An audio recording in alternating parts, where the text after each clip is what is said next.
What is important in life ma'am యాక్చువల్గా మీరేం చెప్తారు? హ్యాపీనెస్. నేను అదే చెప్తాను, నేను చెప్తాను తర్వాత చెప్తా. హ్యాపీగా ఉండాలి, కంటెంటెడ్గా ఉండాలి, అవకాశం వచ్చినప్పుడు తప్పు చేయకుండా ఉండాలి. ఫస్ట్ పాయింట్ అవకాశవాదం ఉండకూడదు. అక్కడ మనకి అవకాశం తప్పు చేసే అవకాశం ఉంటుంది, దానివల్ల లాభం ఇట్లా టెంప్ట్ చేస్తూ ఉంటుంది, అప్పుడు చేయకుండా ఉండాలి. ప్లస్ బంధాలని కాపాడుకోవడం చాలా ఇంపార్టెంట్. మ్యూచువల్గా అంటే ఇద్దరు టూ సైడ్స్ నుంచి అట్లా కాదు, వాళ్ళదే వినాలి. ఇప్పుడు ఇక్కడ రావడానికి ఇష్టం, నేనున్నాను, నాకు ఎవరు చెప్పినా వినడం ఇష్టం, నాకు అందులో ఏం బాగుందో తీసుకోవడం ఇష్టం.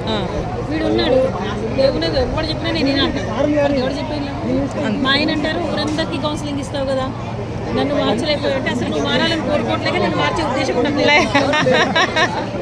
ఇప్పుడు నాకు నేను ఈ ఇష్యూలో నేను చేంజ్ అవ్వాలి, ఈ మార్పు నాకు కావాలి. ఇప్పుడు నాకు 10-15 డేస్ నుంచి కొంచెం కళ్ళు తిరుగుతున్నాయి, కొంచెం బీపీ వచ్చింది, అంటే ఎంతమంది ఎప్పుడు లేదు. నాకు ట్యాబ్లెట్ వేసుకోకుండా జీవితం గడవాలి నా కోరిక.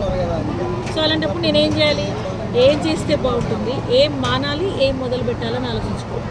అంటే నా కోరికకు అనుకూలంగా ఏం కావాలని నేను తెలుసుకోవాలి. అవును మ్యామ్, సెల్ఫ్గా ఉండాలి, అవి పాటించాలి. అంతేగాని నేను ఎవడేం చెప్పినా వినను అంటే కుదరదు.